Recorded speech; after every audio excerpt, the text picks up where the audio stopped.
Hello guys, welcome to the fiction series. Today we are gonna see, what if Naruto got harem with Azula, Mai, Tylee and Toph? Part 1. Huge shout out to Bigtrunk for this story. If you want more awesome fan fiction like this, don't forget to hit that subscribe button. So without wasting any time, let's get into the video. It had been a long grueling year and a half for Iroh. Being raised in this war-torn world with his brother had certainly left its effect. The great and powerful Fire Nation had started a war for conquest, now spanning a century. Ever since he was a boy, all he's known was war, forced upon himself and his younger brother Azai. Both having been trained and tutored from birth. As the crown prince of the Fire Nation, it was forced into him how to act, how to behave and how to rule. His father claimed he had done many great things, but nothing would compare to his conquest of Ba Sing Se. The unreachable city. Many before him have tried, many before him had failed, but he was Iroh, the dragon. Nothing could stop him. Or so he thought. Iroh lost much in this war. Soldiers, friends, but worst of all, family. His only son, Prince Lu-ten, died in the line of duty, serving under his father. The loss was too much for Iroh, breaking the heart in general like fragile glass. It was well known that something about the man had changed. No longer were his tactics effective in battle, his once amazing fire bending that once made armies tremble. Now, dwindled to nothing more than an ember. This was the start of his massive decline. Having enough sense to know when he was fighting a losing battle, the general began his long retreat to the coast, where he could lick his wounds and return home. His army marched with him, tired, depressed and defeated. All wishing to be with their families or mourn for their fallen brethren. Though that would have to come much later, as they stumbled on an allies' village. Once thriving with life, now a Shen ruins. Iroh held his hand out, watching with a critical eye as a grey little flake rested in his palm. Volcanic ash. Sir, the once fierce general was broken out of his thoughts, brushing his hands as he turned to face his lieutenant. Our orders. Search the surrounding areas. There might be some survivors if we're lucky. Sir, if we can't find any survivors. Iroh's island spoke for him. But the hesitant nod and bow, he left the pondering general to his thoughts. The great dragon of the west felt his heart break. Every man, woman and child brought a deep sorrow, plaguing his thoughts full of what ifs and if only. Iroh didn't know how long he spent walking and mourning the dead. He did have enough sense to notice that the sun was beginning to set and a cold chill ran up his spine. Setting a brisk pace, the general started a march back to his men, hoping to meet some survivors. However, something caught the old dragon's attention. His years of military service, sharpening all his senses to a fine point. With no hesitance, Iroh followed his instincts. Eyes widening at the small building. The only way you would find such a place would be if you went out of your way to find it, meaning someone built this with the intention of keeping it hidden. Ember-colored eyes narrowed in precaution, his heart steadying to a single beat. It wasn't hard to notice the poor condition the building was in, but it wasn't like the other from the village, no. This was very much the same as a prison or a dungeon. Wearily, he inspected every nook and cranny until he rounded the corner. Aghast at what he found. It was indeed a prison, but it was what was behind the bars that was so stomach-turning. Piled up inside the prison were two large bodies, clearly adults. They laid side by side, no different to a couple who went off to bed. Iroh couldn't be sure of their cause of death, but he hoped it was quick. As the saddened general was about to leave, he noticed something in the corner of his eye. Near lifeless blue eyes met his ember. Iroh rushed inside the cell, being mindful of the dead. He made his way over to the small malnourished boy, crouching so as not to frighten the child. Offering a kind smile, the general tried asking some questions, but unfortunately received silence in return. Pale blue with flecks of orange, like fire and ice melting together in form of unholy matrimony, there was no fear within those orbs, only pure unadulterated hatred and a deep feral anger. Just as Iroh was about to open the cage, a scream of pain sounded, then horns of war ran, then the rumble of moving earth. The Earth Kingdom had found them. Iroh rushed back to the main square to see his army engaging the earthbending forces. For every firebender that fell, two earthbenders fell, yet more took their place. The combat was wild and fierce. Huge shelves of earth moved and crushed all those in their path. Enormous storms of fire raged and ate all that stood before them. But it wasn't enough. Even as Iroh and his personal guard joined the fray, blasting and scorching bender after bender, none could stand against his flames. All that challenged him became naught but ash in the wind. Even then, however, it wasn't enough. Firebenders started disappearing into the ground, dragged down by unseen earthbender soldiers. Iroh cursed. The death of his son still weighed heavily upon his mind, hampering his usually incredible fighting ability. That's when everything changed. The village that the two opposing armies clashed in was surrounded by three large volcanoes, acting as the guardians to the village, known as the Three Sleeping Kings, for they had been dormant since the time of the first Avatar, or so the legends go. They weren't dormant anymore. The ground rumbled and cracked, magma spewed up through the cracks, as if a wrathful spirit was breaking free. Iroh had never seen anything like this. Hot ash spewed from the three volcanoes. Both Earthbender and Firebender alike struggled to gain their balance as the ground rumbled and shook, and Earthbender screamed as a meteor of hot rock crushed him, thrown from one of the volcanoes. A roar cut through the sounds of battle, a primal hair-raising sound. Iroh turned, the hair on the back of his neck rising rapidly with the temperature. A small shape flew past him, and Iroh's eyes widened, the shadow he'd seen in the cell. It was a child. A child that now tore through Earthbenders and Firebenders alike with reckless abandon. The most surprising part, however, was the molten rock covering the child's arms, forming long crimson claws that steamed with each swipe, cutting through multiple bodies like a knife through butter. The kid roared and stomped on the ground, creating a huge chasm that swallowed a dozen Earthbenders. He paused. Then turned, looking at Iroh. He approached slowly, his dark blue-orange eyes filled with curiosity. The child had shaggy long blonde hair, matted with dried blood, gore and dirt. His body was malnourished and scarred, his gauntlets of molten rock dripped off his hand and fell onto a body of an Earthbender that lay below him, melting straight through the body of the already dead Bender.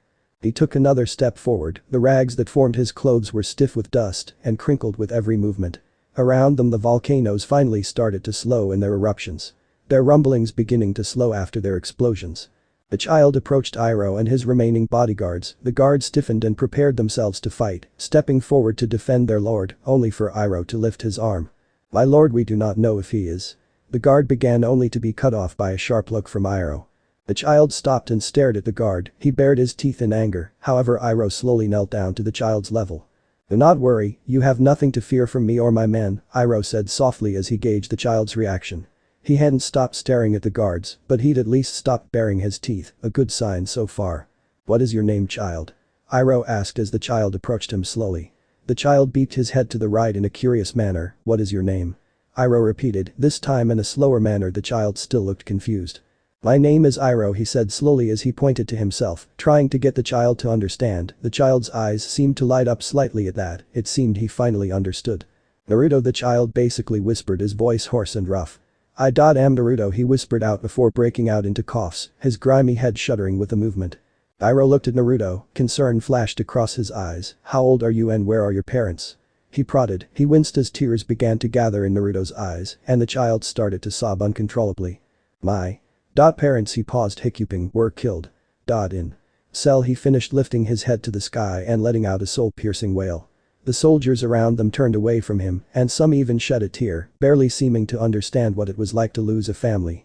Iroh, on the other hand, eyes widened in sadness and shock as he remembered the state of the bodies. "If no one was here when we arrived, he must have had to eat the flesh of this poor child," Iroh thought somberly to himself. He then squared his shoulders and brought him into a hug. The boy stiffened, his clawed blackened digits almost brought to bear against the man, only for Iroh to tighten his hold on Naruto. Iroh slowly rose to his full height. Looking down at Naruto, he spoke quietly. "Come, child, let us get you cleaned up with it." He began to walk towards the center of the broken and battered husk of a village. Around him the soldiers both tended to the wounded and began to wearily set up camp. Some just slumped in doorways or laid down in the houses that were left as skeletons after the attack. As Iroh and Naruto walked through the camp, many men stared at the child beside their lord. Some whispered, telling each other the story of his attack and his unusual bending abilities. Others simply glared, eyes boring straight into him, and Naruto stared back unafraid until they finally reached Iroh's tent. What Iroh did not see, however, was the messenger hawk taking off from the back of the camp. On its back was a canister strapped to it, a black ribbon. It had been 2 weeks of long travel and hard-fought retreats since Iroh had found Naruto in his village. The child had learned much from Iroh, the man teaching him basic meditation among other things, including basic bending. However, it was found that Naruto's bending was different to the bending of the Earthbenders. He could bend both earth and fire, mixing the two to create one of the hottest substances they could find: lava.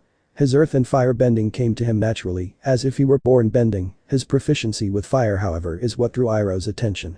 Flashback. It had been a week since they had found the boy, and Iroh had taken him under his wing for meditation to both calm his nerves and help him with his trauma. One day, Iroh was going through his usual bending stances in a clearing in a forest. They'd stopped for rest. Flowing through the movements resulting in a huge gout of fire, behind him he heard an almost silent grunt. He smiled in amusement as he turned to see Naruto trying to copy the forms. For an apparent earthbender, he had an extreme and unusual proficiency for the dance of dragons. Iroh turned to him with a small smile. "Naruto, if you wanted to learn, you could have simply asked." I am always willing to teach, Iroh admonished lightly. Naruto bobbed his head up and down in acknowledgement. I didn't want to bother you during your exercise, said Naruto, staring at the ground, head held down. Iroh simply shook his head before sliding into the opening stance. Naruto lifted his head and smiled slightly before taking the same horse stance as his teacher. Feel the warmth flow through you even as an earthbender. The feeling of Mother Earth should be clear, and when it builds up, let it out as a fluid movement. With that, Iroh flung a fist forward, and a jet of flame spewed forth before burning out. Naruto nodded in excitement before concentrating. Feel the warmth and Mother Earth, let it flow, Naruto thought as he felt a different sort of warmth flow through him, and it built up till it was painful, and let it out. With that, Naruto flung his arm forward, copying Iroh move for move. However, it wasn't what they were expecting. It wasn't the earth that moved with his movement. Fire, almost liquidized fire, erupted from Naruto's hands. The heat was immense as it burned the surrounding foliage, reducing most of it to ash. It was a dark bloody crimson color, and it shocked both Iroh and Naruto, himself, not expecting the ability. You can bend two elements. That should be impossible, Iroh gasped, his eyes wide with curiosity and confusion filling them. Iroh stood abruptly and grabbed Naruto, bringing him close. You cannot let anyone know about this, my boy. If they do, who knows what they'd do to you, Iroh whispered urgently, grabbing Naruto's attention. The boy nodded silently, not understanding the sheer magnitude of his ability. Iroh pulled him over, and they both sat down Caesar style, beginning their meditation practice. Naruto slowly lost himself to the meditation, his spirit delving deep within his own body. He finally felt at peace. Flashback end. Naruto was brought out of his meditation as Iroh approached and stood in front of him. The man looked down at the boy. Naruto, we still have 2 weeks before we reach the Fire Nation with our ships. We are moving slowly to avoid Earth Nation patrols. Because of this, we will be training and meditating every day till then on the deck for now, he said, warmly getting Naruto's direct attention. The boy nodded and stood following Iroh as the man walked down the gangway toward the rear of the warship. Reaching the quarter-deck, both stripped down to training trousers and began moving through the training katas, flowing through the movements as if it were natural. Each movement was smooth and concise. Iroh nodded as he watched Naruto continue the movements. That's enough, Naruto. Now, I am going to teach you one of the bending routines that allowed me to gain the name Dragon of the West. Naruto heard a small crack in the man's voice as he mentioned his title. Naruto's eyes softened slightly, understanding the man's pain to an extent. Standing next to the older man, he watched as the man went through the maneuvers he called the Dance of the Dragon. Naruto watched closely, the movements being fluid and powerful. He could feel the fire within him begin to bubble and boil as the dance finished with a massive gout of flame. Iroh nodded to himself and signaled to Naruto to copy his movements. Step by step, the boy flawlessly copied the older man's movements. Each phase was powerful and clean, letting out huge blasts of molten fire. Iroh stepped away in awe. Even a master of the technique did not show the sheer proficiency for the technique when he was this boy's age.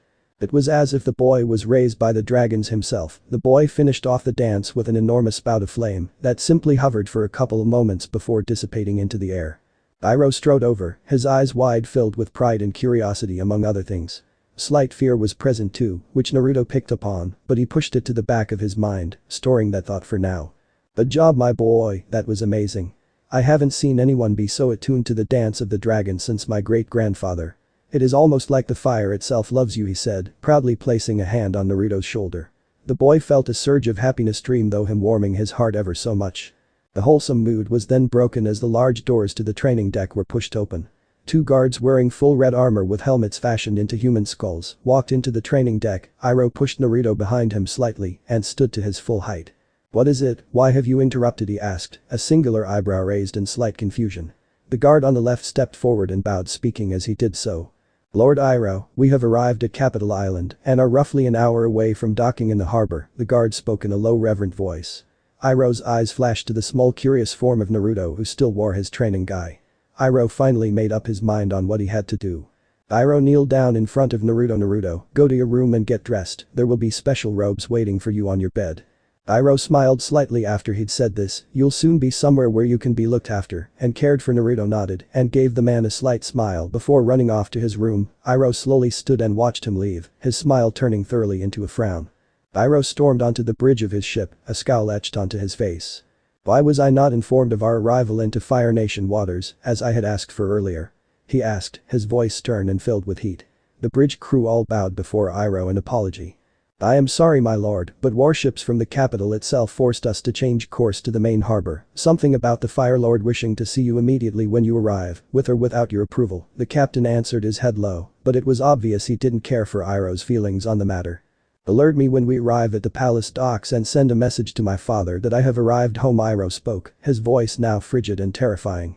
The captain nodded and Iroh left the bridge. He was concerned. What if his father had found out about the young man that had become something akin to a son to him? There was no way he'd give up Naruto without a fight. The boy had too much potential and was too dangerous to end up in Azulan's hands. Iroh walked down the hallway. He strode quickly toward Naruto's room and knocked on the something that sounded like a command. He pushed the large ornate door open. Standing in front of the bed, Naruto was dressed in the crimson and gold of the royal family. He had an ornate gold fire hairpin which held a few of the larger spikes together, forming something similar to a pineapple shape. Naruto looked up at Iroh asking a silent question. "You look great, my child, like a true firebender," at which Naruto smiled slightly and nodded in thanks. Iroh knelt down and drew up a serious grimace. "Now, Naruto. We will be docking soon and my father has requested that we go and see him. I'm going to need you to be brave, but when they ask you anything you need to answer, okay?" Iroh asked him seriously. Naruto nodded. Iroh could see the slight apprehension within the boy and hugged him lightly. The crackle of the intercom drew Iroh's attention. "Lord Iroh, we've arrived and begun the docking process." The radio's crackle silenced as Iroh cursed silently, wishing for a bit more time. He turned to Naruto and gave him another reassuring smile before signaling for the boy to follow him up to the main deck. Once they arrived onto the deck, Naruto was taken aback by the sight before him. Hundreds of thousands of people all stood arrayed in a parade-like form. Once Iroh had come out into the light showing himself to the crowd, they burst into cheers. Despite the loss, the safety of the most favored son of the royal family was enough to raise some spirits. Despite this, however, Iroh could still see some of the mourning families and mothers grieving for their lost sons. Iroh bowed his head slightly as he walked down the gangplank toward where the palanquin awaited him. Behind Naruto was wide-eyed, his head swiveling from side to side, taking in all the sights and sounds. Never before in his short life had he seen or been around so many people. Many of the crowd spotted him and began to whisper while others pointed and openly called out. However, these were silenced when Iroh helped up Naruto onto the palanquin. It was something akin to the silence before the storm. The crowd exploded into cheers. Somehow seeing the young boy the prince had brought home had raised spirits immediately.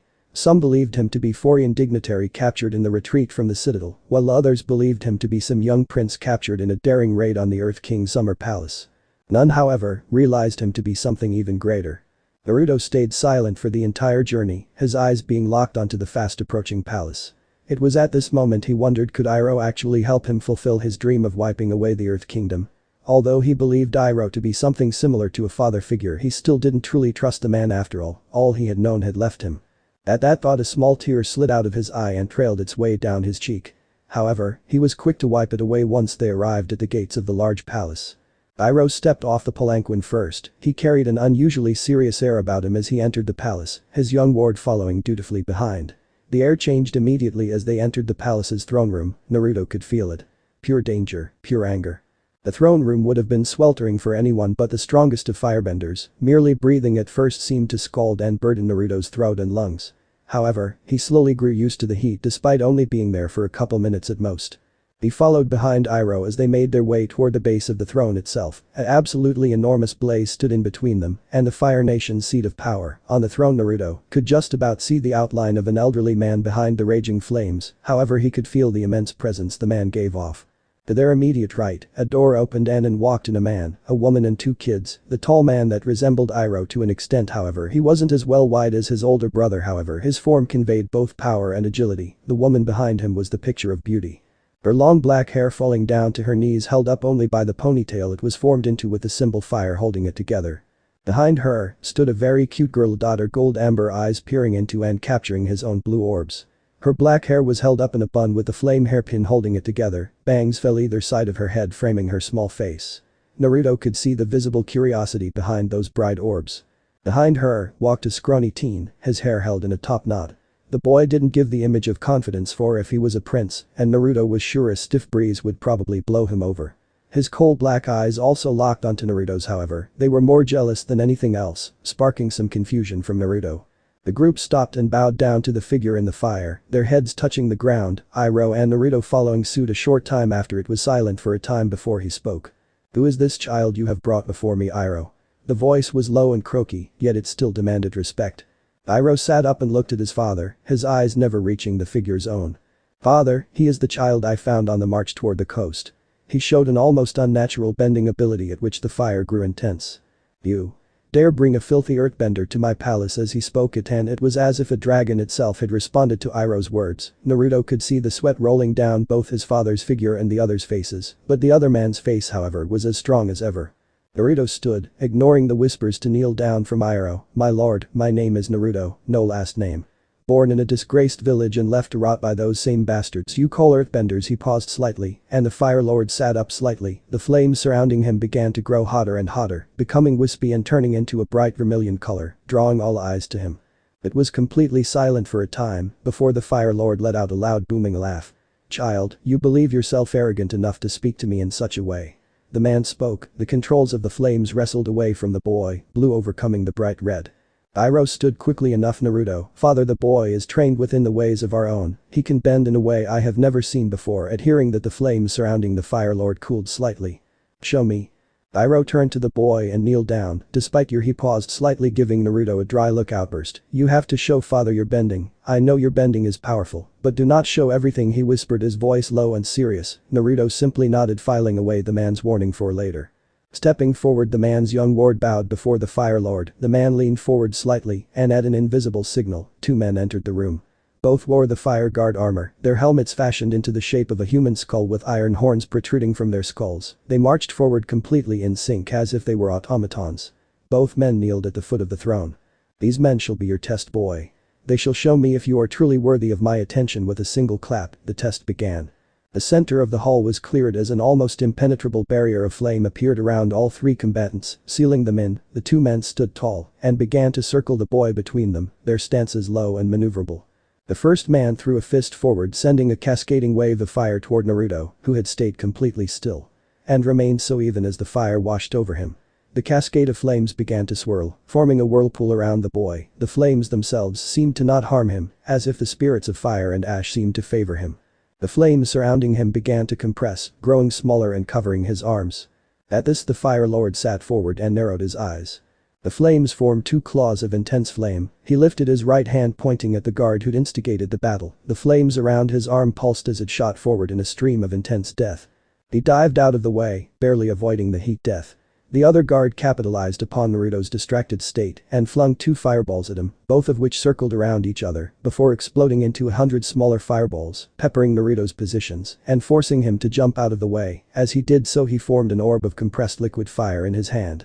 The orb was about the size of a marble and a bright gold white. It emanated pure heat. Naruto flicked the orb toward the guard on the left, catching him slightly off guard by how unassuming the attack looked. That was until the attack punched a bullet-sized hole through the guard. As it did so, the area around the hole dried out completely, turning to ash as he fell forward dead onto the ground. Behind the fight, Oz's eyes narrowed and plans began to formulate within his mind. The other guard had no reaction to his companion's death, apart from spewing a wide stream of fire. Forcing Naruto to jump away from him and thus his claws to absorb any excess fire, Naruto responded with his own fire blast, as if emulating an enraged dragon. Liquidized fire dot erupted out of his open maw, burning the air itself. The guard barely managed to raise a defense which shattered under Naruto's relentless onslaught. Half of the man's upper body had been burned away. Behind him he heard retching, however Naruto paid it no mind, focusing on the target in front of him. He winced slightly as he could feel the slight burns on his arms. Despite his resistance to the flame's extended use, did hurt him somewhat, especially with how close it was to his skin, coating it like a second layer around his arms and hands. He watched the man's charred body breathe in and out slowly. He could feel something building up. An intense heat. The half-dead man breathed in and out. The flames forming the barrier rose and fell with him. Naruto crouched, preparing for any attack. The guard appeared in front of him. His charred half-melted hand reached toward Naruto's face, aiming to kill him in a single shot. His hand came close, his palm almost touching his nose. Naruto's eyes widened, his pupils dilating and his body reacting on its own. The man's hand fell away before he could touch him. Burned completely to ash, followed by the rest of his arm. The guard grunted in pain as he fell backwards, his body burned beyond healing. Complete silence filled the hall, no one dared to speak. "Leave us," Aslan spoke, his voice conveying no feeling. The woman standing next to the man on the other side of the room left, followed by her apparent children, all leaving with their heads bowed. Naruto himself left, not wishing to draw the wrath of Iroh nor Aslan. Outside of the hall he stood silently on the balcony, looking out over the Fire Nation. Uncertainty filled him at Aslan's decision. Would the old man allow him to continue to live and learn under Iroh, or would he have him killed outright? "Hello, what is your name?" Mine is Azula, princess of the Fire Nation. Naruto turned to face where the voice had come from and came face to face with the girl he'd seen earlier. Your firebending skills are impressive. Who taught you those styles? Her eyes narrowed slightly as Naruto continued to stare, his eyes filled with uncertainty and confusion. Finally he spoke. Lord Iroh taught me most of what I know, the rest came naturally. She leaned back slightly, a small grin stretched across her face. I would like to see some more. If my grandfather doesn't have you killed, would you like to be my friend? She leaned closer into Naruto, her amber eyes gripping him tightly. Naruto froze, he couldn't remember the last friend he'd had. Spending most of his time in a cage had done nothing to help with the social skills of the 11-year-old. Naruto nodded slowly, his eyes warming slightly. Azula's grin seemed to widen. With such a powerful friend, who wouldn't be happy? Now, let's hope grandfather decides to keep you alive. After all, we can't be friends if you're dead. Naruto gulped slowly, however he seemed to grow more confident in that moment too. He wouldn't lose his newest friend if he could help it. Azula, come on, mother is calling us. A slightly squeaky voice called out from behind the two, both of them turned to face the voice. Azula's face showed exasperation, while Naruto's own portrayed curiosity. Walking quickly toward them was the boy Naruto had seen earlier. The boy eyed him warily. Slowing down near to but not close to them, keeping at least 2 feet between himself and Naruto. You didn't have to kill them, you know. You could have forced them to surrender or something, it wasn't a fight to the death. Naruto stared at him in both disbelief and annoyance. If you had been in that fight, you would have known why I had to do what I did. It was nothing but self-defense. Azula grinned slightly as she watched the sparks fly between the two, her eyes moving from her brother to her new friend rapidly. Oh, poor Zuzu. This is something you have to learn, big brother, sometimes you have to be vicious. We're firebenders, we don't allow our enemies to escape, Azula responded, breaking into the conversation before it could get any frostier. Before anyone could speak, the large doors were opened and out walked 2 fire sages. The Fire Lord has finished his Azula. Prince Zuko, the older one, said, his voice low and gravelly. The 3 kids bowed and turned to follow the sages. Azula and the now known Zuko walked directly behind the sages, while Naruto walked a few steps behind them, as even at his age, he knew that he couldn't stand near the royals. As they re-entered the room, Naruto saw the 2 kids walk over to what he assumed to be their mother, Iroh, and their father also stood off to one side together. However, neither looked nor talked to each other, and even Naruto could feel the tension between them came to a stop in the center of the throne room. His heart began to pound in his ears as he kneeled down and awaited the Azulan's decision. Boy, I should have you killed for your insolence today. I should strip a skin from your bones. However, you have shown me something incredibly interesting. You have garnered the attention of both of my sons. And as such I shall do you a favor. The man paused, taking in a deep breath. You shall be taken to the island of the rising sun, where you shall be trained by the captain of the Phoenix Legion until you either die or become strong enough to bestie, and only then shall I assign you to one of my sons. Now leave my side and prepare yourself. Naruto stiffened at first, but he stood and bowed to the Fire Lord, slowly walking backwards to the grand doors of the throne room where Iroh and the other men were waiting. Between Iroh and his brother stood a tall, powerful man wearing bright red and gold gilded armor. Over his shoulder laid a blade handle. The man had a short cropped black beard and a buzz cut. Iroh saw him and smiled. Welcome, Naruto. Despite the outcome, this is the best with my training and the infamous training of the captain here. You will grow up to be a fine man and warrior. Remember to take care of yourself and don't forget your studies, for intelligence can make you as strong as any master bender. Naruto nodded and smiled slightly as he turned to face the captain and Ozai. I will be watching your career with great interest. Do not disappoint me. After he said this, Ozai turned and left Azula, waving to Naruto as she left with her parents. Iroh gave Naruto a final hug, turned and walked toward the exit of the balcony, leaving Naruto and Captain alone. Boy, these next years will either forge you or break you. I do not care if you are dying, you will succeed with it. The man placed his helmet on. You will refer to me as Lord Captain and nothing else. Now let us be on our way. He started to walk down the steps toward the harbor where another ship awaited them. Little did anyone know, they would create the greatest monster since the days of the first Fire Lord, one who could shift the earth and embody the sun. One that would stop at nothing to protect those close to it and would bring the Avatar himself to ruin. It was late in the evening when a sleek mid-sized ship sailed into the harbor of the Fire Nation's capital. The ship was like an iron dragon, the bow sliced through the calm water like a knife through butter. The ship itself was a grayish-black color covered in red radiant sun symbols speared through by a trident. On the bow sat a golden dragon, its eyes aglow with an evil crimson fire. The large heavy gang was hefted from the ship by its grim and sullen crew. The plank landed with a hefty thunk sounding out around the quiet harbor. A huge beast pounced off of the ship, bounding down the gangplank and coming to a halt on the dock. It was a large black Shirshu, a rare beast rarely found in the Earth Nation, much less anywhere else.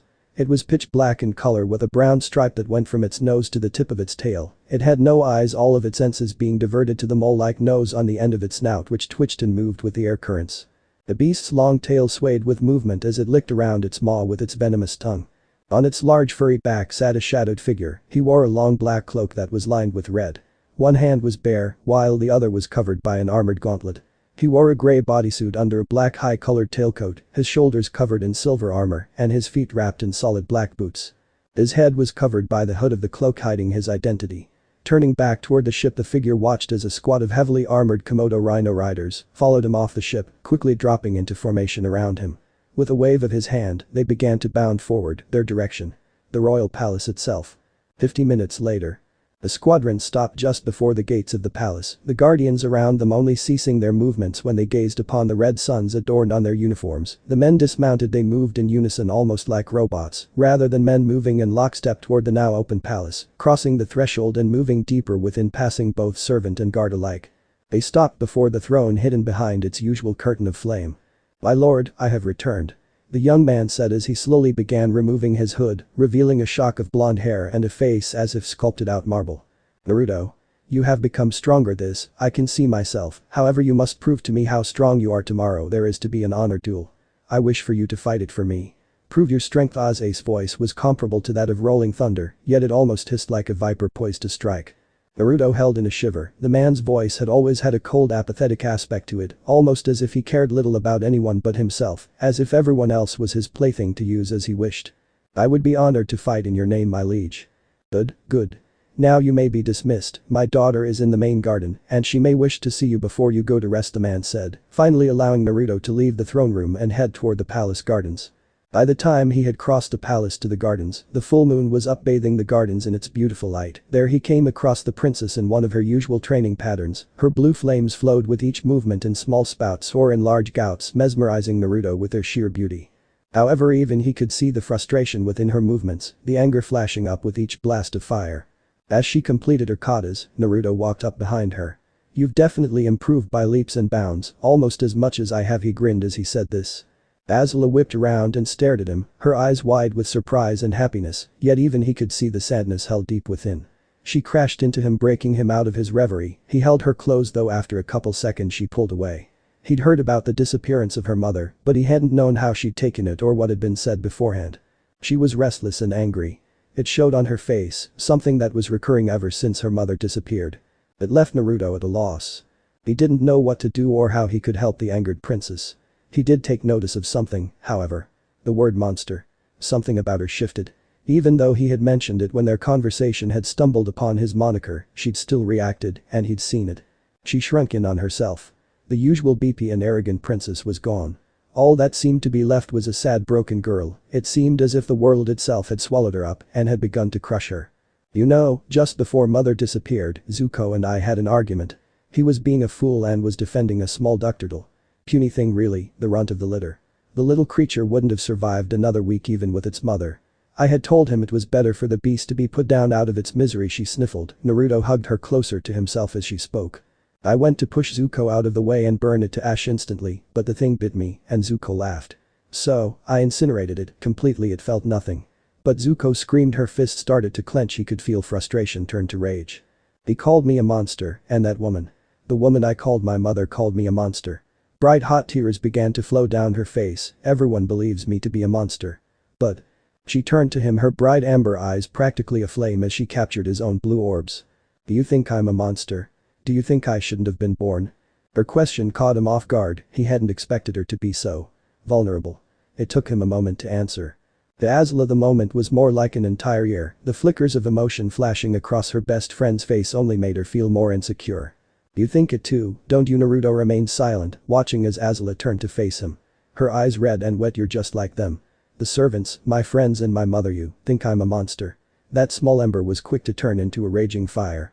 Most would jump and duck for cover, but not Naruto. He stood tall and firm.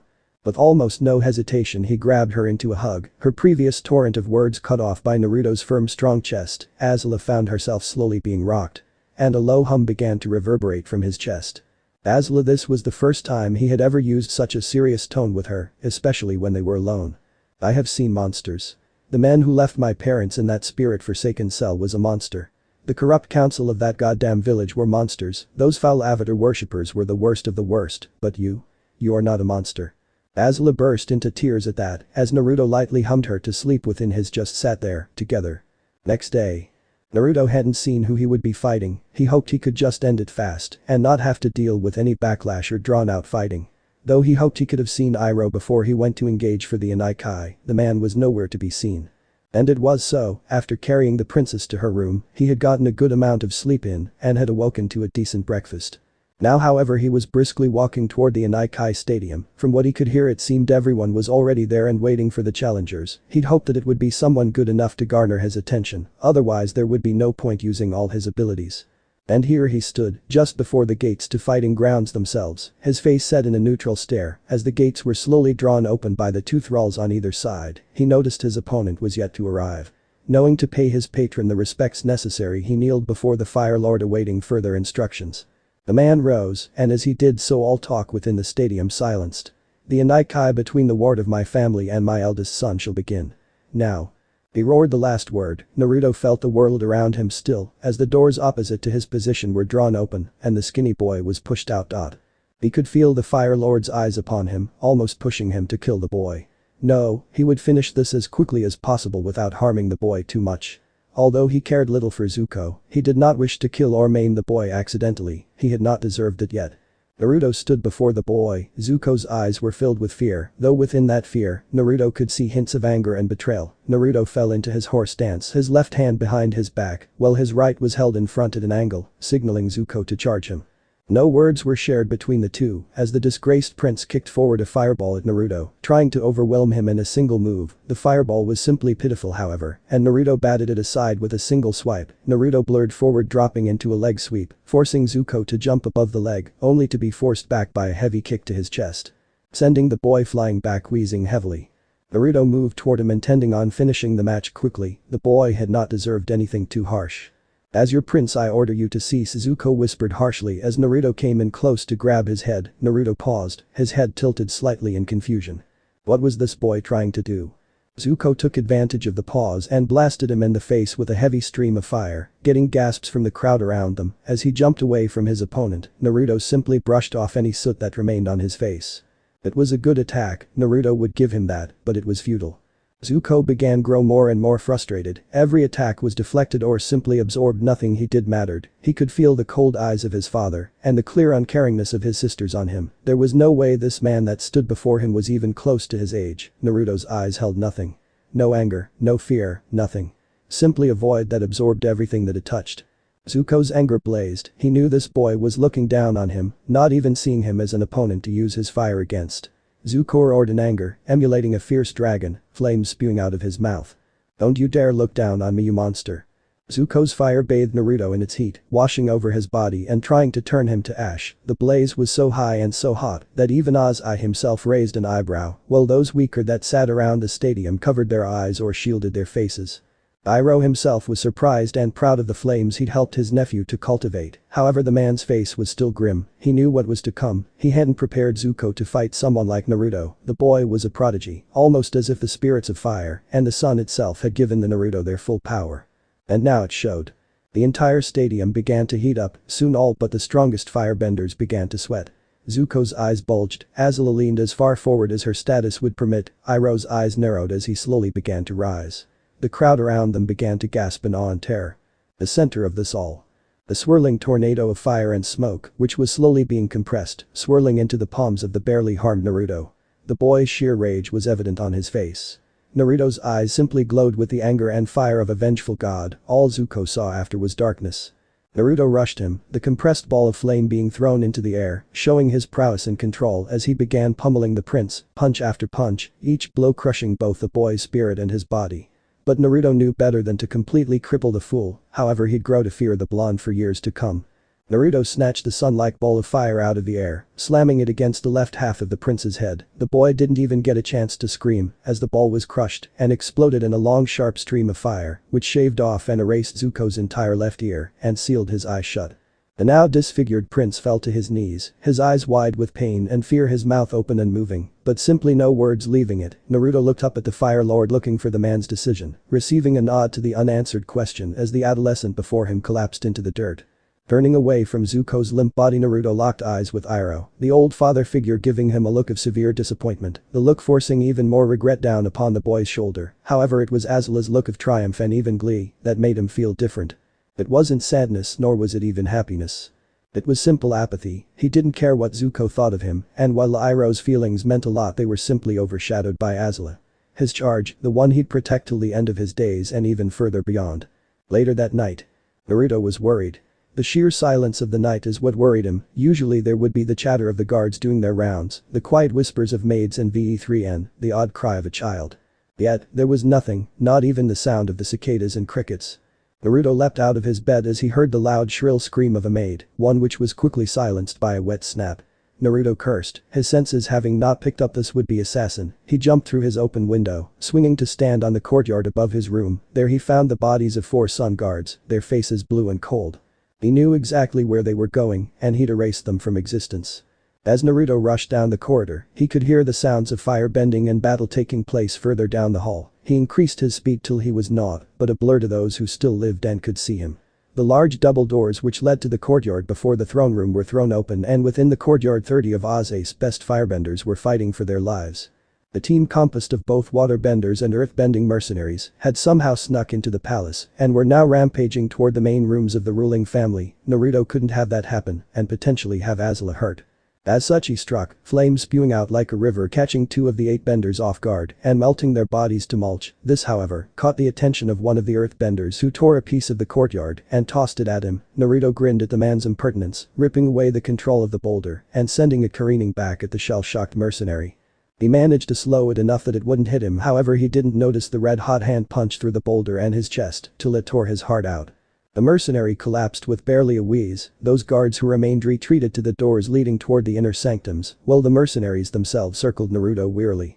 Naruto slammed his hands into the ground, coating them in earth and stone, then before his opponent's very eyes he began to superheat the rock till both hands were covered in extraordinarily hot rock, surprising and terrifying his opponents. One of the waterbenders grew impatient and rushed him, jumping in the air with a swirl of water around him, bringing it down upon Naruto's head, or at least aiming to, as Naruto's speed simply outclassed the assassins. However, the man's sheer agility and flexibility allowed him to have a small edge against the monster that was Naruto. He weaved and bobbed around the waterbender's assault, slowly getting closer and closer to the man, who began to panic. He was caught off guard by the spike of ice that grazed his out of the corner of his eye. He spotted a second waterbender creating ice out of the water at her side. He weaved around another water hammer and barely dodged a second barrage of icicles. He clicked his tongue in annoyance. These 2 fools were draining him ever so slowly. He span around, creating a large tornado of fire around himself, forcing the male waterbender to back off lest he be burned alive. Naruto capitalized, flinging balls of condensed fire at the female bender, forcing her to stagger back each parry, costing her more and more of her precious water. She flung one last icicle, weakening her shield. Naruto allowed the icicle to graze his lower rib, drawing small amounts of blood. However, in response he flung a spear of condensed fire, the blaze breaking straight through the limited defense she'd put up. The fire turned her to ash at an agonizingly slow pace, her face a mask of horror and pain. Her shrieks of unending pain sent shivers up everyone's spine till she was finally silenced, her body being split in 2 cauterized halves. Iroh, the male assassin, shouted, his voice filled with the pain of losing a loved one. Naruto's grin became savage and feral as the male assassin began to attack faster and faster, his rage blinding him to Naruto's movements, and as such, he only noticed how close Naruto was to his now deceased lover when the upper half of her body came flying towards him and bowling him over. The man stared in horror at the woman's upper half that now laid splayed across his lap, the blood and ash mixing together and forming a type of ghastly gel that still spread across him, her lifeless eyes boring into his own, even as Naruto appeared behind him, slowing, grasping either side of his head with his white hot hands. "You'll be seeing her soon." And with a sickening crack the man's head was ripped off and dropped to one side. Naruto gave it an uncaring kick, annoyed by the sheer gall of these fools to even contemplate trying to get into the inner sanctums. He began to count the bodies of those he had killed and those that had been captured. His eyes narrowed, there was one missing. His eyes widened as the realization struck, they were going after the royal family. Yet the corridor it had seemed open led to Naruto crouched, his body coiling as if he were a snake preparing to strike. The ground cracked and broke as he bounded forward, a single leap taking him through the corridor in a blur of violent movement, his sharp turquoise eyes darting from side to side, picking up any clues to how far ahead the assassin was. He rebounded off a wall and kicked off again, cracking the solid marble wall as the doors to Azula's bedroom came into sight. The door was thrown open and Azula was fighting for her life. The female assassin was throwing everything at the teen, who responded in kind, her unique blue flames dancing around her body as she flipped and backed away from the waterbender. She was finally knocked down and was about to be speared through. The spear of water was blocked by Naruto himself as he almost teleported between the two, piercing just above his belly button. His eyes flashed with rage as his arms reached forward to wrap around her neck. The woman's eyes widened in fear as Naruto's molten hot hands began to burn her throat without even touching her. Then he stopped, a deranged smile appeared on his face as his eyes focused on her necklace. "Water tribe, I suppose, we may have use for you later." In a show of pure flexibility he raised his foot, slamming it down into the woman's head and knocking her out.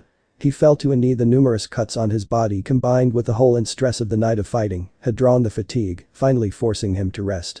As he breathed in heavily, he felt a light hand lay itself on his shoulder, then he felt the light cloth of a bandage wrap around his wounds tightly. Grunting in discomfort he looked over his shoulder only to his surprise to see Azula herself wrapping his injuries. "I hope you're happy that a princess of my status is wrapping your injuries," she said to him, her voice holding a sort of hollow haughtiness to it. Naruto turned and smiled at her, the blood on his face doing nothing to discourage her slight blush at the action. "Thank you." She could still see that something was bothering him. "I'm sorry I even allowed this filth to get near you. Next time I promise to be more vigilant," he said as he looked down at the unconscious body at his foot, kicking it lightly. Azula gripped his face and turned to Naruto to face her. "As long as I know you're with me, I'll fear nothing but death itself." She smiled as she said this, and Naruto's eyes widened slightly as a feeling that was almost unknown to him filled his heart. "I'll tell the guards to take the body to the dungeons. I have a couple plans for her," he said as he leaned back into Azula's touch, her hands holding him tightly as the guards removed the unconscious woman. As the doors were shut, both of them fell into a light sleep, their dreams nothing but love and care for one another and the destruction of all who stood in their way.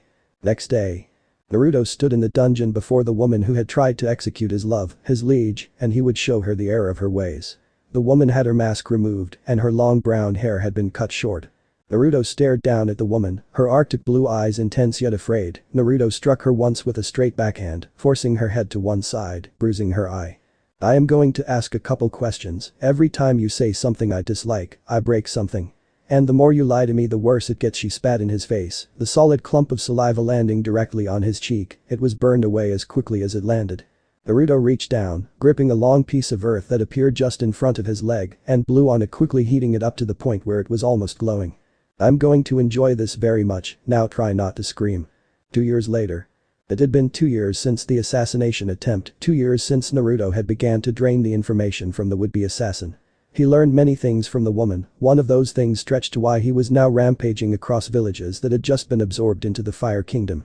He and the men and women he led hunted down the enemy within, the enemy which had been forming revolutions and rebellions, both within the Fire Kingdom and within the faltering Earth Kingdom. I had deployed him less like a weapon of mass destruction and more like a natural disaster. Where he walked, entire villages were put to the torture, simply emptied. The Earth Kingdom did try its best to counterattack, yet every assault it tried Naruto blunted it, the sheer brutality of his attacks forcing the enemy back. We meet him at one of these intense counterattacks. Naruto spun in mid-air, dodging the twin boulders that were sent hurtling toward him by 2 earthbender soldiers, landing on his feet. His flames burst to life as he flung 2 fireballs, one slammed into an earthbender, setting him alight immediately. However, he ignored the man's screams as he focused on the final earthbender, the grizzled man having been able to raise up a large slab of thick rock, which protected him from the initial blast. However, even with how strong the earth was, the sheer heat still almost caught the bender off guard by almost boiling the hands which held up the stone wall. Naruto jumped forward, slamming his fist into and through the stone wall, catching the man by surprise and knocking him back, splitting the wall in half. He continued to pursue the retreating bender. He reached behind him and grabbed the hilt which rested on his back, pulling it away, revealed it to be a Tetsubo, solid black steel, crowned with sharpened metal spikes jutting from it. Roughly a bit longer than a forearm, the weapon was brutal yet easily wielded by the teen. He swung it once, crushing the man's kneecap and shattering his shin. The bender fell to the ground, the sheer pain and fear flooding his body, causing him to lose control of his earthbending. Naruto stood next to the man, his blue eyes staring deep into the brown of the wounded earthbender. Now Naruto said as he kneeled down next to the crying man. The earth rose up and covered his arms and hands as Naruto kneeled down next to him. You're going to tell me everything you know. Later. Naruto rode into the massive war camp of the Fire Nation, about 2,000 men and women. Both benders and non-benders together formed the vanguard of the massive colonial fighting force. Naruto, while not the commander of the massive force, was still one of its heroes. A monster to the earthbender yet a hero to the firebenders. The duality of man, Naruto thought to himself as he contemplated the greetings that he was given by the Fire Nation soldiers around him. One of the Fire Nation messengers rushed up to him, sweat poured down the man's face and arms. He had little to no hair upon his head and Naruto could tell this was a man who rarely ever left his desk. My Lord General Doafeng has asked for you to lead the assault on Hong. North of our position in one of the many regional capitals of the Earth Kingdom. The man began to say as Naruto nodded at his orders. And there are letters from the Fire Lord's correspondents within your tent, we didn't look at them in pain of death. The man finished before walking away, the now noticed aide stumbling behind the rotund man. Naruto shook his head, pulling on the reins of his shirshu as he began to move toward his tent. After passing many soldiers and even the staging grounds of the next invasion, Naruto came upon his tent just a couple meters away, everything just as he'd left it earlier that day. Sitting down on his bunk he noticed the letters that were placed there by the servant, taking up the first one which had the Fire Lord's signature upon it, he opened it revealing its contents. Naruto. My failure of a son Zuko has successfully found the Avatar, but he continues to fail me and cannot capture what should be a 113-year-old air nomad. The last time the Avatar was spotted, he was in the southern pole. A place I'm assured you are quite knowledgeable on. My advisors assure me that he is heading toward the Northern Water Tribe to gather followers. You will intercept them at the Northern Water Kingdom. And if you must raze it to the ground. Capturing the Avatar is the secondary priority for you. Your main goal is to cripple the tribe. Azula will be making her way there alongside her. Friends. You will be secondary to her and Admiral Zhao, mostly Azula however. Do not fail me. Naruto rolled his eyes at the obvious threat that was hidden with the letter, however he hated the cold. He hated the snow and the water and the ice that came with it. He shivered somewhat as the memories of the cold hit him hard. Quickly opening the second letter to get rid of the memories, Naruto noticed it was written by Azula herself. He quickly opened it and began to read. To Naruto. Father's sending me toward the Northern Water Tribe soon, we're going to take the kingdom in the name of the Fire Nation. They won't stand a chance against us, not to mention that apparently little Zuzu will be there too, seeing as he still hasn't caught the old man. Anyways, I hope my gift found you well, it's a new kanabo made from the best iron money could buy. It should have just arrived, I personally think it looks good, so make sure you look after it. I'll be seeing you soon enough. Azula. Naruto grinned at the letter, he could feel the care and feeling written into it. Even as she mocked Zuko he could still tell that she felt some small love for her brother, despite him being banished and disfigured. Looking around he found the kanabo laying atop a small table. The weapon was a golden color, being a little longer than his original one, with the handle being crafted from gold steel alloy and wrapped in the best leather one could find. The head of the weapon was covered in blackened steel nubs, rounded off yet still brutal in its design. There was a flame light etching across the entire broad head of the weapon. Naruto could tell that while the weapon was incredibly expensive, it was truly masterfully built. Underneath the glorious weapon sat a piece of clothing.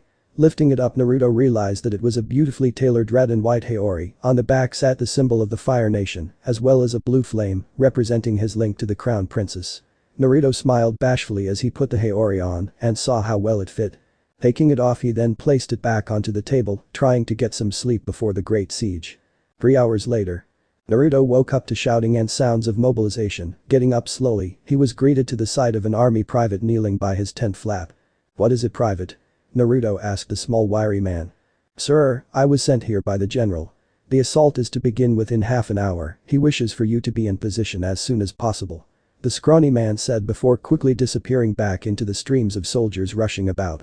Naruto nodded to himself and began to get dressed, placing the haori on last and strapping the kanabo to his back. Naruto admired himself in the mirror, trying his best to comb the spikes out of his hair, yet gave up after a couple minutes. Quickly rushing out of his tent, Naruto was greeted by the sight of a couple hundred tundra tanks, as well as a couple thousand soldiers, all milling about and preparing armor and weaponry, while the others were eating a final meal before the movements. Naruto himself walked toward one of the lead tanks. Most of the engineers and benders that made up the crew of the tanks bowed as he walked past. Naruto never understood why, but many of the benders and Fire Nation soldiers especially respected him, whether out of fear or out of admiration. He was happy to be their role model, and he felt good to be accepted by a higher number of people than those who were his friends. Hopping onto his tank, he realized that the vehicle had been modified somewhat, the usual vision and firing ports had been made wider, allowing for better visibility and easier use of his more volatile techniques. Seeing him look over his vehicle, one of the engineers came up towards him, a short yet stocky man with cleanly shaven face and dark blue eyes. "My name is Sanaka," the man said as he shook Naruto's hand with a firm grip. "I'll be one of your engineers and driver for the Lady Azula." Naruto quirked an eyebrow at the name. He wasn't sure how Azula would take someone naming a tank after her, but he was sure her pride would allow her to accept it. "Where did the name come from?" Naruto asked. Well, when we knew that you were going to be a part of the crew, we decided to name her that and give her a couple upgrades suitable of your bending. I hope they're up to your standards."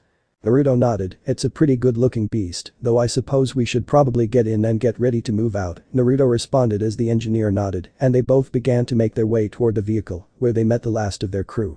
A young female firebender, as denoted by her uniform and light armor. The woman nodded to Sanaka but turned to Naruto and practically gushed over meeting her apparent idol.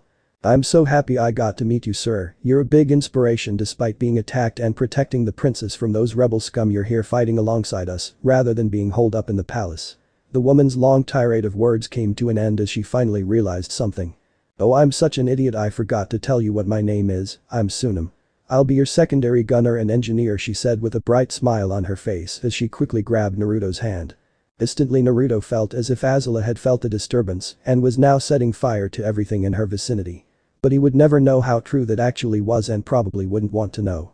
Just as Sunam was about to continue talking, the war horns began to blare out across the camp. Sunam looked around slightly confused but quickly began to get into her tank as she saw Sanaka do the same, Naruto jumping in last, nodding to Sanaka as the tank began to start up, just like those around them. The steam engines powering up and turrets began to move as the entire tank force and infantry force prepared to move. Naruto stood in the cupola of the tank, watching as the other tank commanders began to give the go-ahead. General Doafeng stood to his left on a raised platform, the man's old wizened features losing none of their zeal or power. But the single nod, he let slip the hounds of war. Naruto gave the hand signal, and the tanks began to move. The full armored division began to move forward at speed. The heavy armor cutting its way through the forest supported by the infantry and archers of the Fire Nation's best. After a couple hours, the armored fist came to a stop at the base of the large hill, which formed the bottom of the city of Hong, a major regional capital within the northern sections of the Earth Kingdom. Naruto in his tank began the assault, the armored vehicle pulling itself up the sheer cliff, the hook treads digging into the stone and earth and pulling itself up. Behind, the rest of the armored division followed suit, moving like armored snakes on the hillside. Alarms began to sound all across the city. The unprepared defenders rushed toward their posts, some half-dressed and others without armor, most even without their hair done up. The general of the fortress city himself came out half-dressed, the man's shirt barely on as his men began to throw large boulders from the battlements, hurriedly launching them toward the oncoming horde of Fire Nation tanks. Naruto sat forward on the cupola, breathing deeply as the boulders began to fall toward his vanguard. Whipping his hand around, Naruto sent a long thin stream of molten fire, splitting the cascade of boulders in half. Then he began to build flames within his chest, puffing it out to resemble that of a proud peepee. Flames began to escape from his nose and the corners of his mouth as he continued to breathe in. Finally getting to his stalling point, he breathed out a deluge of white-hot fire. The blaze pushed itself up and over the walls, catching any who weren't prepared off guard and simply erasing their existence. Those who weren't directly at the edge suffered immediate third-degree burns, sending them into shock and forcing whatever medics that remained to jump into action promptly.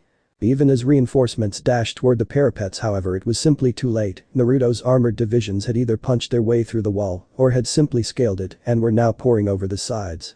Some tundra tanks were sent back over by any earthbenders who could rally themselves against their foe, however those were quickly dealt with by any benders or archers that could keep their wits about them.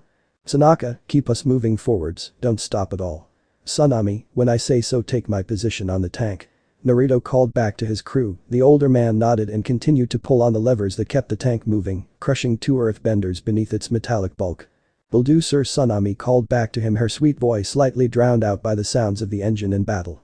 Nodding, Naruto watched as two more of his tundra tanks made their way over the tops of the wall, crushing the basic earthworks the earthbenders had constructed. Behind the tanks, a couple soldiers clambered up, obviously using the scaling ropes they had tied to the back of the armored vehicles. He signaled to Tsunami, letting her know that it was now time for her to take his position. Despite her obvious confusion, she knew better than to question the monster of Fire Nation. And as such, as he leapt from the tank's open hatch spinning like some demented spinning top, Sunam took his position, continuing to fire smaller fireballs from the spinning turret. Naruto himself ran across the parapet, weaving between benders and slamming his kanabo into others, crushing key body parts. The golden weapon flashed in the midday sun as Naruto swung it deftly, the weapon itself a tool of destruction, carving through the enemies like a scythe through chaff. The earthbenders began to fall back at the intensity of the assault, those that could hold their position tried, but were forced back by Naruto's unending assault. Flames and the heavy swings of kanabo kept the earthbenders from approaching too close, as well as sneaky uses of earthbending to loosen the earth around him, gave the duel user an immediate edge. The earthbenders and Earth Kingdom soldiers were forced back from the walls, the Fire Nation soldiers pouring through the breaks like water through a river. Street-to-street battles began to break out as civilians tried to rush toward the center of the city. The stampede caused by them interrupted the defense of the earthbenders and simply allowed the firebenders to push forward. Undaunted and unfazed. Turning toward the second in command of the fighting force, Naruto began to order.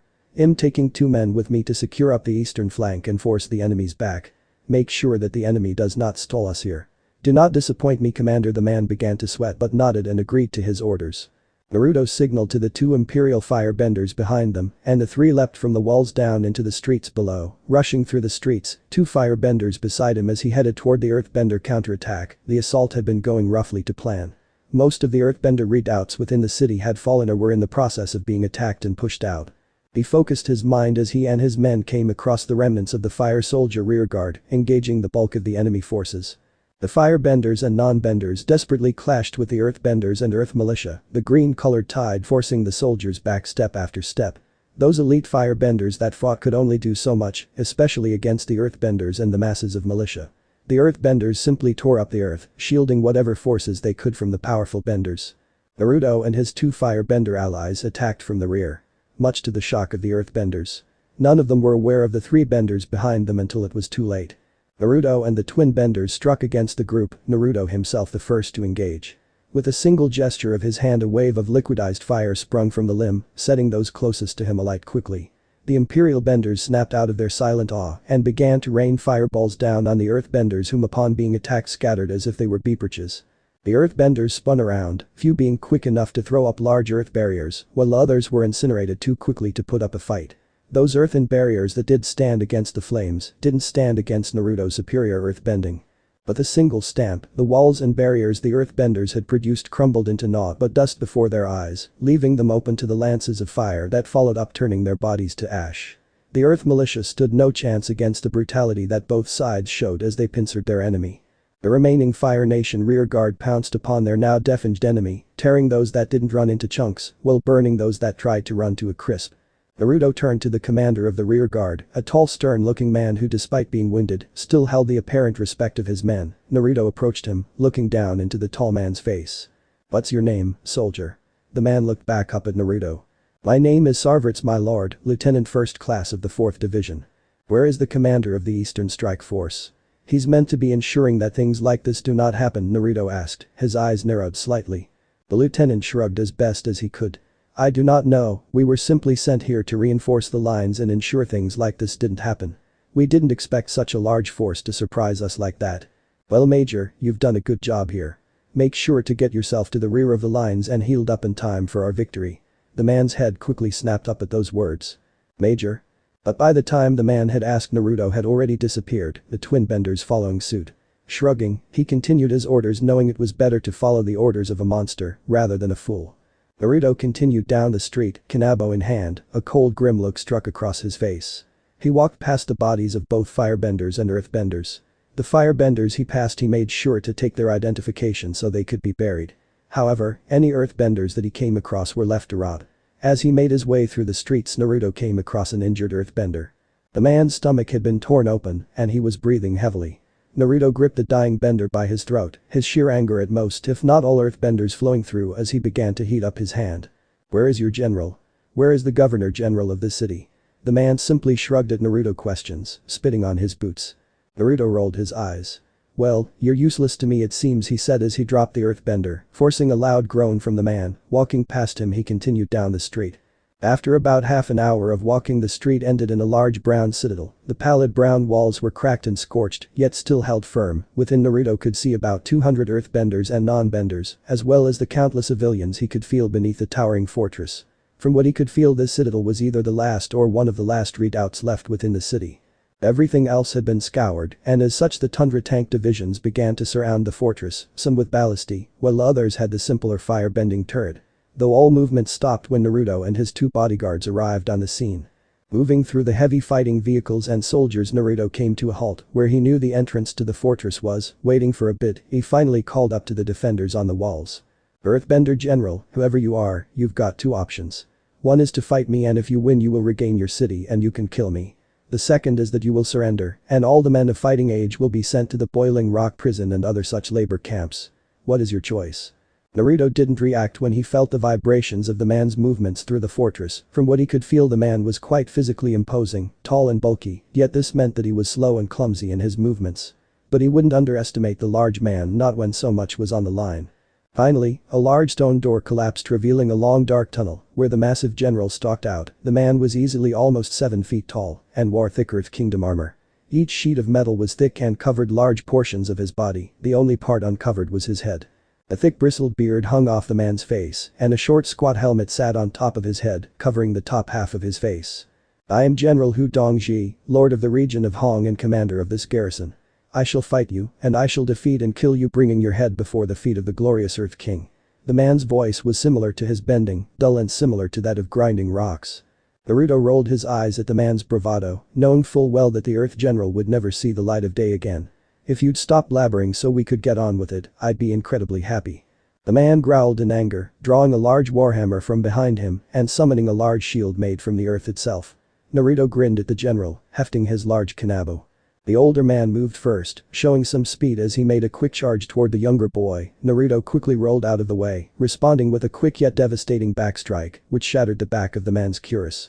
Naruto grinned cheekily at the Earthbender, however, the grin hid something completely malicious. The Earthbender kicked out at Naruto, sending a long pillar of earth towards the boy, only for him to weave around the pillar. Stepping into Hu Dong's guard, he turned earth around the man's central foot into loose gravel, causing him to lose his footing and stumble backward. Naruto easily took advantage of this, swinging his kanabo toward the arm holding the hammer. Naruto's kanabo shattered the general's elbow. Hu Dong roared in anger as his arm fell limply to one side. Quickly backhanding Naruto, he jumped away to gain even more space. Reaching out, the earth began to drag the hammer back toward the general's good hand. Naruto would not let that happen, however. Leaping high into the air, he began to spew out a large stream of fire. The general responded by raising a large shield of earth, however he underestimated the sheer potency of the flames which erupted from the teen. Blobs of fire boiled through the earth and landed on General Hu Dong's armor, scorching it and sealing it against his skin, once again getting a scream of pure anguish from the man. He stayed knelt for a handful of minutes as Naruto approached him, kanabo dragging against the ground. Breathing heavily, the man looked up into the smiling face of Naruto. "Do you yield?" He heaved in some air. "Are a monster. May the whore who sired you burn in hell. And may that woman that you serve be banished to the depths of the spirit realm." Naruto's smile disappeared at that, his annoyance clearly visible at the words of the Earthbender. How dare this Earthbender filth speak in such a way, Naruto thought to himself, his anger boiling over. "Shame you didn't take the first option." Naruto gripped the larger man's shoulder tightly, his almost monster strength almost crushing the bone to dust. "Bring out the civilians and send them to the camps. All of them." The general tried to stand, yet he was too weak, his knees giving way as he tried to scramble to his feet. Naruto turned away from the still-living general, looking at one of the Imperial Firebenders. "Ensure that the general sees everything. Do not kill him. Now, I have a warship to catch and a city to burn." The man saluted as Naruto began to walk back toward his tank, a happy waving tsunami leaning from the inside. 4 massive battleships sliced through the iceberg-filled seas, their massive black bows simply cutting through any iceberg that they hit. 4 massive plumes of soot and ash filled the air behind them as they continued to push forward. Their decks bristled with weaponry, ranging from catapults to large ballistae lining the deck. Behind the large battle fleet sat the rest of the ships within the fleet. These ranged from transport and cargo ships to smaller destroyers and picket ships. These sailed quickly and the crew were on battle stations, simply because waterbenders had appeared before, and only the skills of the crew had ensured that these benders could not abuse their abilities in the ocean. Well, that and the fact that the monster himself was present. Naruto stood at the bow of the leading battleship, Firelord's Fist.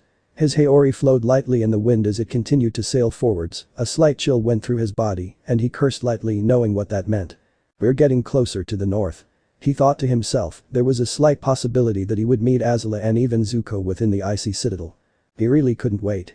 It was then as he began to move back toward his room that one of the officers caught his eye. The man seemed to be waiting for him. Naruto moved over to him, knowing he had either had a message for him or was allowing him to prepare for some sort of maneuver. The man saluted as Naruto approached, the large teen staring the man in the eyes. "What is it, Commander?" he asked, his voice seemingly snapping the man out of some sort of thought. "Sir, we're roughly an hour and a half from the staging area. The captain has asked that you prepare yourself for any raiders that may be patrolling the route. You're the strongest one here, and while we could defeat most non-waterbender forces, the waterbenders in the north are unusually strong, much more so than their southern cousins." Naruto nodded. "I've already prepared myself for anything that could happen."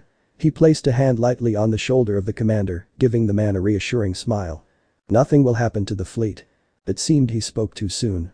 More and more icebergs began to appear within the seas in front of the battleships. These began to separate the warships from the rest of the fleet, the large blocks of ice slowing down the lesser ships due to their less than ideal ice-breaking ability. Soon a thick mist began to flow in, blanketing the area around the fleet before finally rolling in and covering everything, blinding the crews from the views around them.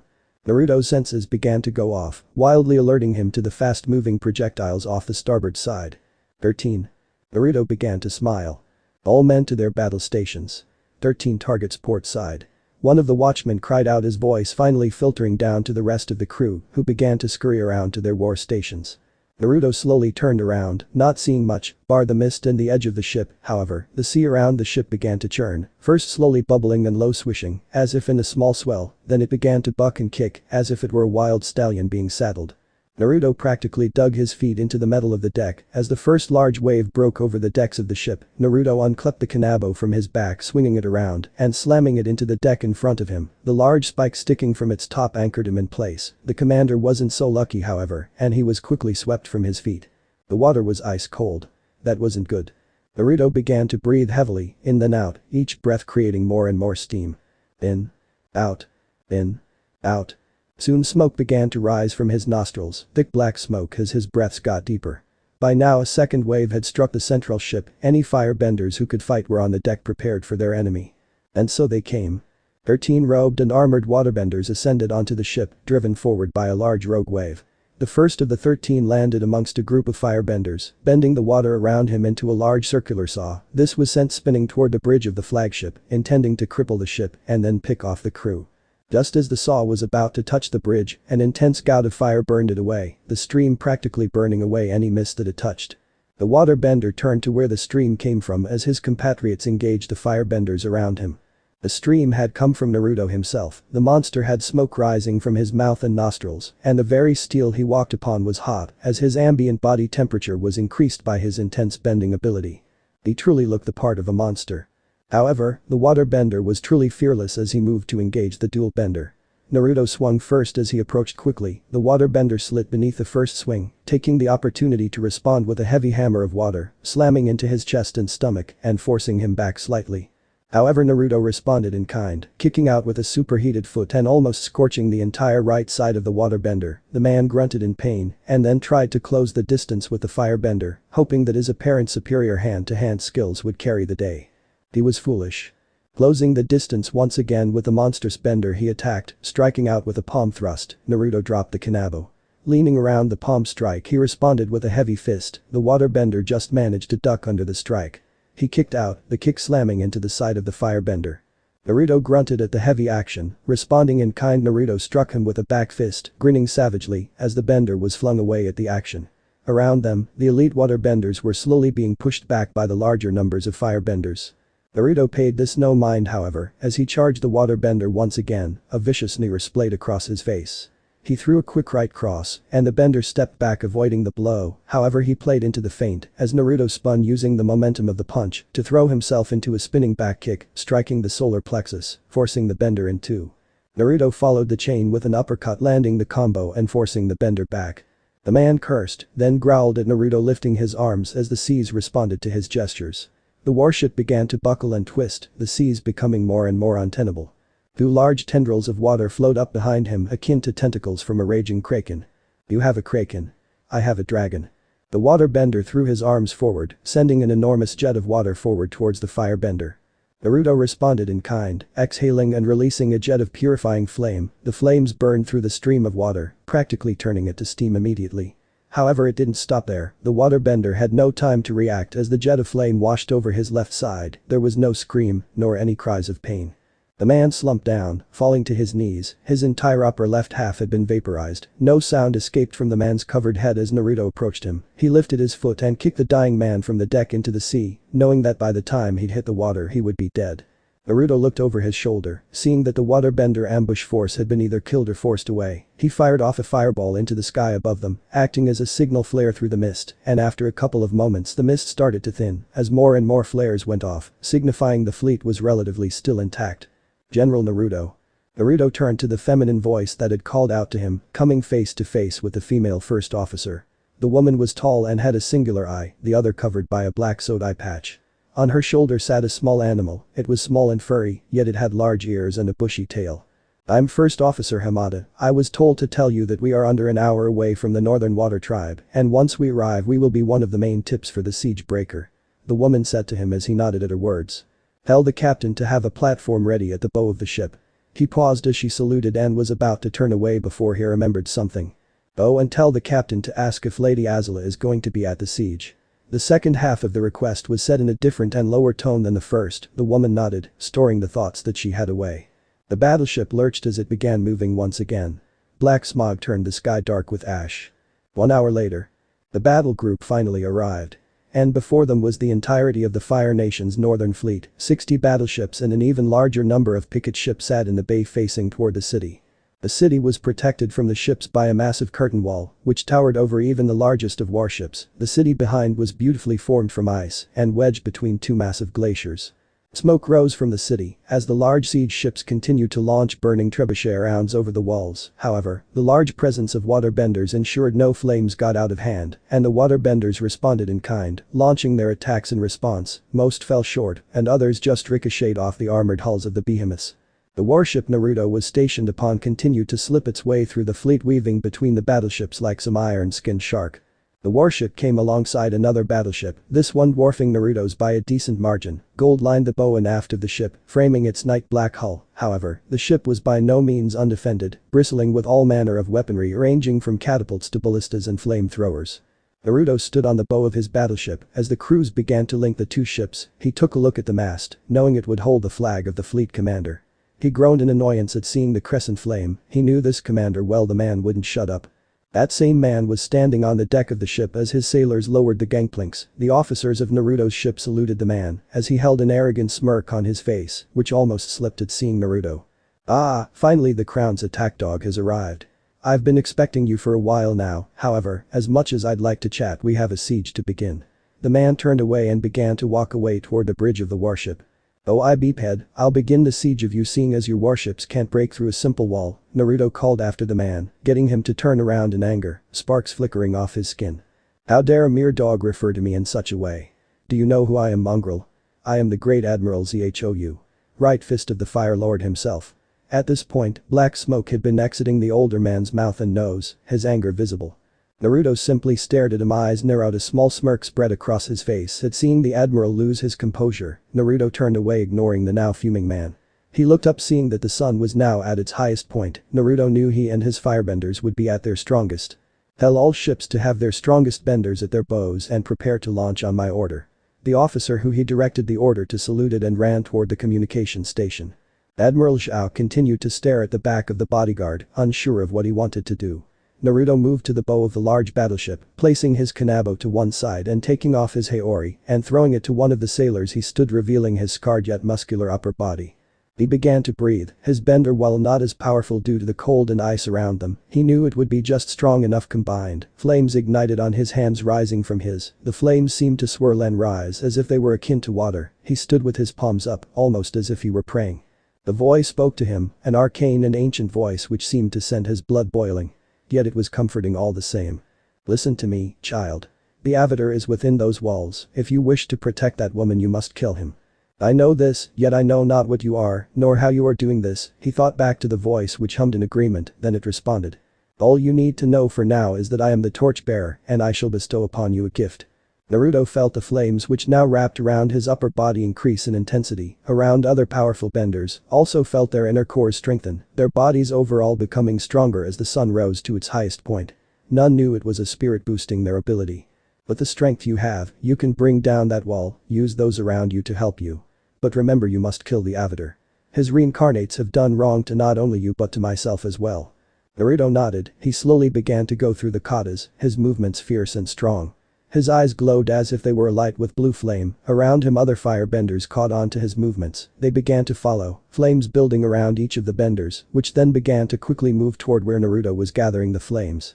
The flames in question formed a large ring around his midsection, more and more flames coalesced within the ring, forcing it to glow brighter and brighter. Finishing the final move, he twisted, kicking out with his right foot. The ring of flame disconnected, snaking its way along his outstretched foot at such a high speed that it was almost a blur unseen to most. The burst of super hot flame sped towards the center of the wall, the water benders who by now rushed up to the wall were hurriedly making preparations. The weaker ones summoned smaller walls of water, while the strongest of them began to lift enormous slabs of ice, positioning them between the blast and the main wall. This did nothing. The blast took the form of a screeching phoenix as it slammed through the extra defenses, the secondary walls doing nothing as the sheer heat and velocity of the fire blast cut through them like a hot knife through butter. Then it exploded. Within the walls. Aang had seen the firebender warships outside the walls, even as he was hunting for a waterbender master, he knew that the firebenders would soon be upon them. Though with the way the waterbenders had prepared, he thought they would have lasted at least till nightfall. That was the hope. However, now Aang and Katara were within one of the main towers fighting off Zuko, the former prince of the Fire Nation.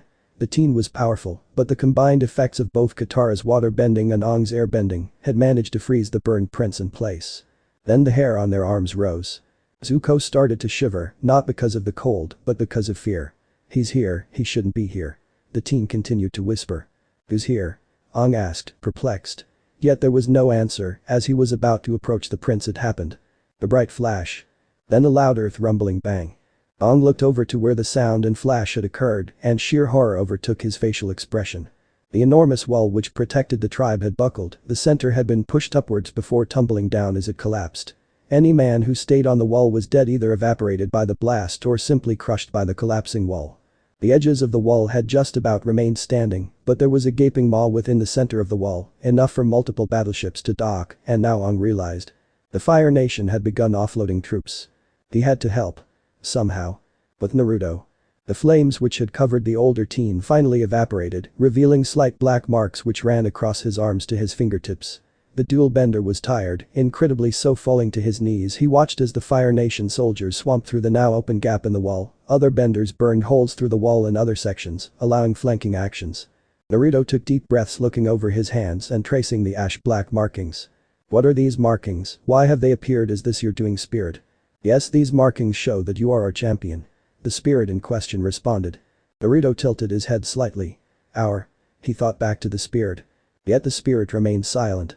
Naruto picked up his Haori and Kanabo, moving back toward the ship's barracks. Awaken me in 2 hours.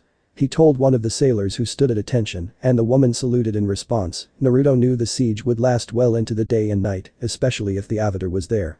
He would ensure that he was fit enough to fight any that came for him. 2 hours later. Naruto walked out of his room, the nap he'd taken had done wonders to his early fatigue. He looked out over the deck to see the catapult still firing into the city. However, it seemed that the Fire Nation troops had established a foothold within the city and were slowly pushing the defenders back. It seemed the Avatar hadn't made an appearance yet, but Naruto knew they had to take the city before the full moon came up. That alone would give the waterbenders enough strength to overwhelm the offense. Naruto called over one of the line officers. Get me a boat, I wish to go in with the next wave. The man paused for a moment, turning back to Naruto and getting a raised eyebrow in return. Sir Admiral Zhao has ordered you to stay aboard the Redemption in case of attack. The man said as sweat began to lightly prickle his face. Naruto's stare seemed to burn straight through him. It is a good thing I don't care for Admiral Zhao's orders then, isn't it? Now get me a boat. I wish to see how the advance is going. The man was struck into action at these words, quickly running off out of fear and duty. Within 15 minutes Naruto had been shipped off, going in with hundreds of other ships. It seemed that he would be a part of the fourth wave. The men who were going in alongside him looked at the hand of the Fire Lord in awe, knowing full well the sheer destruction and power that the team held.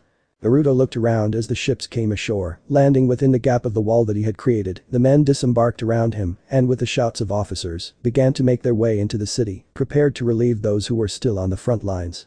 Naruto followed a battalion as it snaked its way through the city, the veteran battalion making good time to where the fighting was thickest. After a handful of minutes, they came to a massive central plaza, which led toward the main capital building, a large tower which stood firm and tall against the buildings around it. In front of the building, the heaviest defenders stood, hundreds of veteran waterbenders and non-benders, each a master of 100 battles. Before them stood hundreds of firebenders, each competent a fighter and some even veterans of the Earth Kingdom campaigns. The firebenders attacked first, launching large balls of flame and streams of the flames at the waterbenders, who responded in kind, launching back large flows of water and ice blocks and spikes. The non-benders charged each other with swords, spears and all manner of other weapons were used in the hand-to-hand fighting as they engaged each other, hacking and slashing with reckless abandon. The firebenders joined the growing melee, launching small bursts of fire with each strike. Naruto munched on a pawpaw as he watched the battle rage, knowing that at any point he would have to get involved. This time came when more waterbenders attacked from one of the side streets, throwing large spikes of ice that cut straight through the offensive line, which had been set up by the firebenders. Those same benders responded in kind, throwing back walls of flame which almost caught the waterbenders off guard. However, it was not the sudden response of the firebenders which put off the water tribe's counterattack, it was the sudden appearance of a tall teen within the center of the waterbender defense. He stood upon the back of two men, both dead from the force of his landing. In one hand he held a large green fruit and in the other a large golden kanabo. The shock wore on for a couple of moments before a non-bender charged the man. He was quickly struck aside with a single blow from the kanabo. Two waterbenders then charged him, aiming to kill him with twin blows from snaking water pythons. Naruto dodged the initial blows before igniting the fruit he held in his hand and chucking it at the waterbender on the left. The lit fruit struck the man clean, almost tearing his body from his head. Naruto then rushed the other waterbender, catching her by surprise as his hand ignited, grabbing her face and burning it to ash. The other benders had already started cheering and jeering their enemies as the Fire Nation soldiers surged forwards, knowing victory was within their grasp. Then a bright light flooded the area, bathing them all in a soft glow. Naruto cursed. The waterbenders in front of his forces grinned as larger pythons and tentacles of water appeared behind them. They pounced. Waterbenders began to tear through the firebender offensive as the moon augmented their abilities, creating razor-sharp tentacles and enormous pillars of heavy water, slamming through the front lines and forcing the benders back. Naruto himself had to stabilize the line. His more extreme and powerful version of firebending, even weakened slightly by the cold, still managed to hold off the waterbenders' powerful attacks. He turned an entire squad to ash as more still came. Those firebenders that were still alive were pinned down within the plaza as they fought desperately to hold off the ensuing assault. Naruto stood at the forefront with his kanabo and bending, cutting down multiple waterbenders and non-benders. Just as the benders were about to try to overwhelm Naruto's position, the battlefield was suddenly bathed in a red glow. She is dead. This does not ruin much, however, a balance must be maintained. The half-breed shall fulfill her duty. Naruto didn't question what the torchbearer meant by that comment, he was more focused on the fact that the waterbenders could no longer throw ice or water spears at them. For the Fire Lord, Naruto roared as he charged from behind cover, slinging globs of molten fire at hapless defenders, two of which were caught off guard and had their torsos burned away.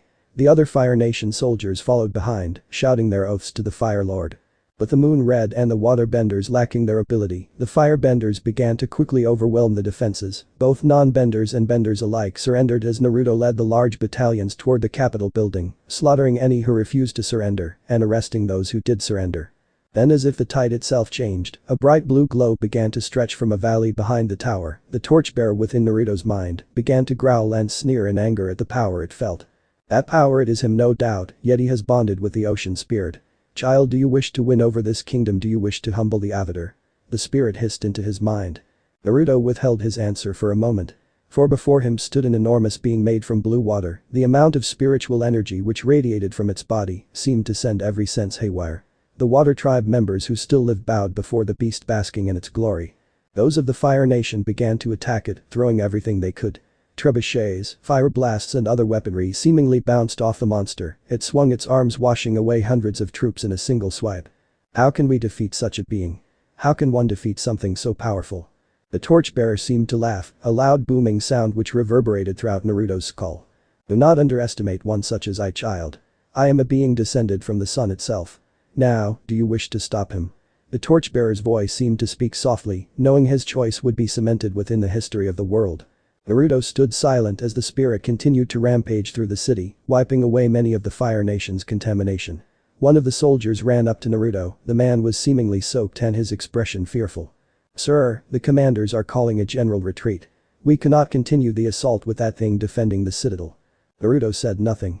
Then his marks burst into flames, his body slowly being engulfed in a pyre that grew quickly, bathing the entire night in its wicked glow. As the bonfire began to grow, a burst of loud laughter could be heard. Ha ha ha ha. The fire grew bigger and bigger till it was almost the same height as the ocean spirit itself. Within the flames, a massive burnt and charred ram's skull appeared. The flames seemed to curl around it, and within it, situating it above the massive writhing flame. Twin sparks of blue formed within the eye holes of the charred skull, the chilling sparks of intelligence. The being's mere presence seemed to invigorate the firebenders, who stood in awe at its appearance. Be not afraid, my children, I the torchbearer am with you. Beg an ocean spirit. Or I shall eradicate those who serve you. The spirit seemed to contemplate this thought, however, it was given no time to think as it was struck with a heavy blow. An enormous furnace of flames struck the ocean spirit's corporeal form, forcing it back against one of the large glaciers. The sheer volume and power of the torchbearer as he seemed to melt the ice around him, burning away any waterbender filth with it, he stretched out one massive clawed hand, slamming it into the ocean spirit torso. The spirit tried to respond, sending almost a tsunami's worth of water at him. The torchbearer simply evaporated a section of the tsunami with little to no damage being done to its massive body. Avatar, no fear. My champion shall eradicate your line. The torchbearer gripped the ocean spirit's avatar tighter, its flaming hand seeming to glow with an unholy light. The ocean spirit began to dissipate, falling apart as the spirit itself could not maintain the grasp on its form, and the avatar fell with it. His body fell out of the avatar state, as he did so landing gracefully on one of the ice pylons. Fear gripped his entire body as he stared at the torchbearer. Why have you done this? Why are you helping them? Ong asked, his voice slightly shaky from the experience. The torchbearer said nothing. The blue flames which formed its eyes simply stared at him, then it began to shrink, becoming smaller and smaller until it showed Naruto's body once again. However, the flames which curled around his body did not dissipate, they seemed to comfort him, lightly wrapping around his arms and upper body. I serve the Fire Nation. I served them because they were there. Where were you when those earthbenders hunted my family to extinction? That's right, you were hidden, this world does not need you. Naruto stated to the avatar, his voice barely wavering. Then he moved. Arriving next to Ong, who was only able to cover himself as a punch rocketed into his stomach, burning him and sending him flying, Naruto rushed after him. Swinging his kanabo wildly as the burned and hurt avatar weaved around his strikes, the boy's natural agility saved him from the ferocious wild blows. Ong responded to the brutal swings with a push of air, this forced Naruto back somewhat, giving the avatar some limited breathing room. However, this was for naught as Naruto was on him once more. Those firebenders who could see the duel cheered on their champion, knowing if anyone could kill the avatar it would be him.